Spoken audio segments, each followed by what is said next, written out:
Today on the Fresh But Run Club, 4 things I wish I knew before I ran my first marathon, plus my 2023 marathon training strategy.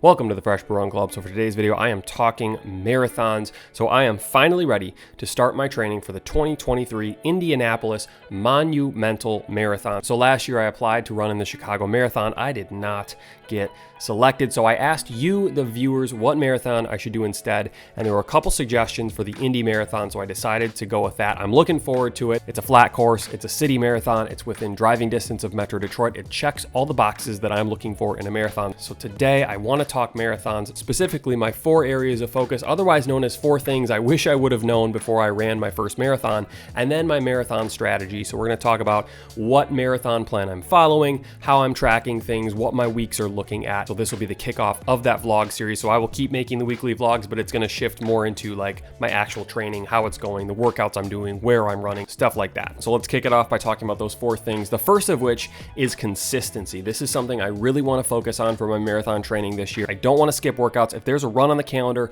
I want to do it. I want to stick to it. I finally got into a good rhythm of running 5-6 times a week over the past year, so I'm pretty confident that I can do it. There's some things that I'm doing along the way, which I'll talk about in a second, that will help me to run every day without getting fatigued, without getting mentally drained, those sort of things that cause me to not run before. That's really important. One thing I did when I ran my first marathon was I would be tired. I would be unmotivated, and I would say, you know what? It was a long day at work. I'm actually not going to run today. I'll run tomorrow. Or I have a 6-mile run today, but I don't feel like running. So over the course of the next 3 days, I'm just going to add 2 extra miles to my workouts to kind of make up for it. You can't really make up for it. If you choose not to run, that's fine, but like don't try to tack it on or run on your off day or really bargain with yourself that you're going to eventually make up the distance. You're probably not going to do it. So it's important to stay consistent. That's the best way to get into shape, to get into a rhythm, and to build the kind of mileage and endurance that you need to survive the distance that is the marathon.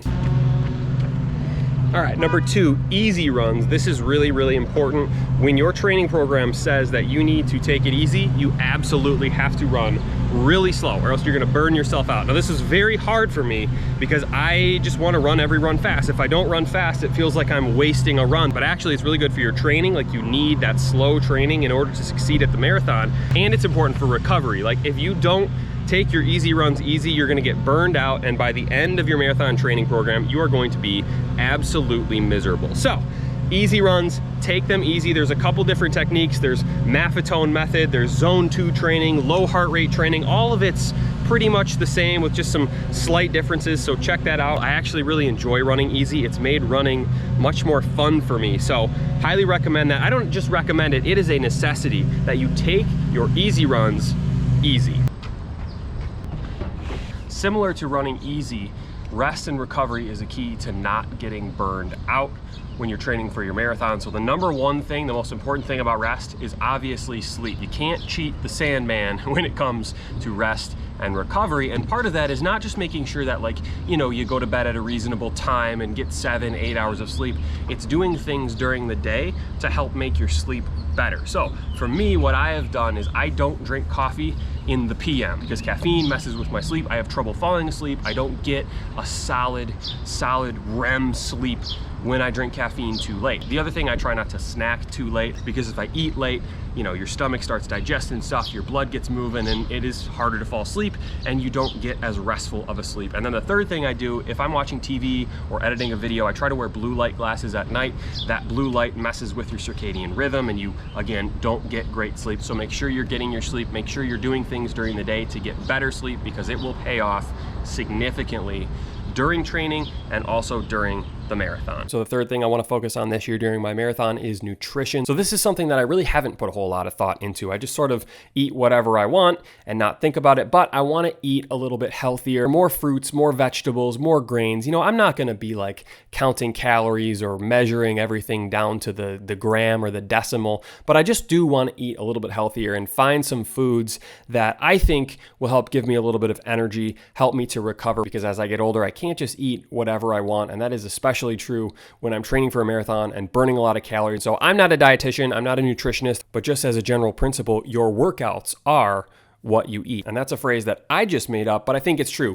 Garbage in, garbage out. That is not a phrase that I made up. What you put into your body will make a big difference in your performance. So definitely something I want to keep an eye on over the course of the marathon. So those are the 4 areas of focus that I have for this marathon training session. So I do want to talk a little bit about my training plan. So I am following the Hanson's Marathon method. I did make a full review about this, which I will link in the description below if you want to check out my thoughts on the Hanson's Marathon method. This will be like the 6th or 7th marathon or half marathon that I've used this, so I definitely stand by it. I think this is a fantastic training plan. It's not just a calendar or a schedule of runs that you should do over the course of your training, but it is rather a whole book of information about everything you need to know about running, from stretching to sleep to diet to other types of exercises you can do to what shoes you should buy to race strategy. Everything you can think of when it comes to marathon or half marathon training. That is what my training plan is based on. I'm pretty much sticking exactly to that training program. So I'm going to give a quick preview of what the average week, what the typical week looks like with the Hanson's Marathon method and my sort of layout for tracking my runs in a second, but I will link the Hanson's Marathon method in the description below. So if you want to buy this book, which again, I highly, highly, highly recommend. I'm not paid to say that, but I really do think this is a good training plan. I will link that in the description below if you want to check that out. So this is the calendar that I use to keep track of what workouts I have to do. It is based on a calendar that I saw Eric Floberg from the YouTube channel Floberg Runs. I saw him use something like this, and I basically kind of copied it with a couple modifications. I'll link to Floberg Runs in the description. If you haven't checked out his channel, absolutely do that. He's one of my favorite running YouTubers. But anyway, this is my sort of calendar. The week starts with Sunday and ends with Saturday because this year the Indy Marathon is on a Saturday. So my week ends on race day technically. So these are the types of workouts that I do. The first week you can see is pretty easy. So, we're going to skip ahead really to the third week. So if you take a look at Sunday, July 9th, so the week kicks off with an easy run and then we jump into on Monday, a strength run. This is a little bit what I'm concerned about. Again, since the Indy Marathon is on a Saturday, that means the training plan is shifted a little bit. So my speed and strength workouts are on Mondays, which I get a case of the Mondays every once in a while. It can be hard to get out of bed on a Monday morning. So I'm a little bit concerned about that and my motivation on a Monday morning to go out and do a speed workout, but it kind of alternates between speed and strength workouts. So for this week, for example, it is a 6x800 meter workout. The thing with Hanson's is you don't ever stop running during your speed and strength workouts. So you run your 800 at your strength pace or at your speed pace, and then you just do a recovery lap without stopping. So they're tough workouts. Tuesday is my off day, so great there. And then Wednesday is my tempo run, so that's a fast day. And then Thursday and Friday are easy runs. And then finally Saturday is an easy run or a long run, and it alternates. So the long run pace is just slightly faster than the easy run pace. And then after that, the week starts over. I have the mileage total on the right, which I kind of like to see just to, see what I'm in for the week. I used to lay everything out all in like a list, like a vertical list. I like this way better just because you can see the week ahead. It breaks everything down into easier to digest, less overwhelming chunks. And then I have the countdown on the left, the amount of weeks left until I go actually run the Indianapolis Marathon. So that's a training program. That's all I want to show for now. Again, if you're interested in this, please check out the Hanson's Marathon method, but hopefully that gives you a little taste of the types of workouts I'm doing. I will be covering all of this in my weekly vlog, so if you haven't subscribed, please subscribe. I will go over the workouts I'm doing and the speeds and stuff like that. So that is my training program calendar. Now let's talk goals. So the way that I lay out my goals is in a pyramid. So the bottom of the pyramid is the most achievable goal, and as you move up, it's the more aggressive goal. And then finally, at the top of the pyramid is a flag with my stretch goal. So let's start at the bottom. My bottom pyramid building block goal is to just finish. Any number of things can go wrong during a marathon, so just finishing 26.2 miles is impressive in itself, and I will be happy if I finish. Honestly, at a bare minimum, if I can cross the finish line, still a pretty good day. The second goal the second one up, we're getting a little narrower on the pyramid. That is to not walk. So it took me 3 marathons before I finally was able to run an entire marathon without stopping. That was a big goal for me. It's hard to do that. And I'm sure some of you may be rolling your eyes and saying, walk at a marathon. I've never done that. I will never consider that. Well, congratulations. You're a very talented runner. I am not that talented. So for me to run an entire marathon, like that is a small goal that I have, even though I've already done it.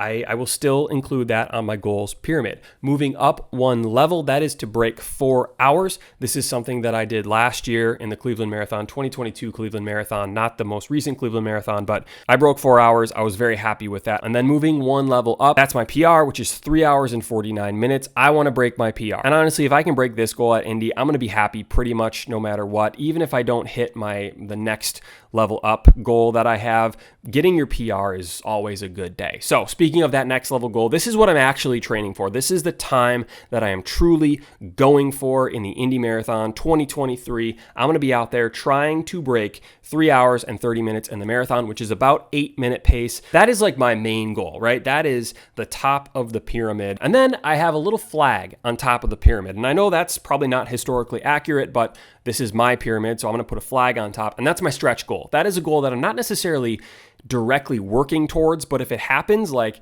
hey, that's awesome, and I can wave that flag around, and that is to break 3 hours and 25 minutes in the marathon, which, again, I'm not training for that. I'm not pacing for that. If that were to happen, that would be pretty wild, but I'm not going to plan on it. So those are my goals for the Indy Marathon. I'm excited. I think it's a realistic goal, but it's going to take a lot of work. It's just all part of a process of getting better. So those are my 4 areas of focus for this marathon. I gave you a little bit of a preview of my marathon training program, and then I talked about my goals. So I'm really excited. I'm excited to document this. I'm excited to make videos about it, and I'm excited to attempt to break my PR and continue to improve my time and my performance in the marathon. I'm having more fun running than I think I ever had in my life. So I'm really excited about like having a very solid goal and a training plan every single day that I have to follow. So hopefully that is interesting. Hopefully you stick around. Hopefully you subscribe. I'll be documenting all this over the course of the summer and into the fall, and then finally do a big, typical runner's weekend Kofuzi style video at the Indy Marathon. So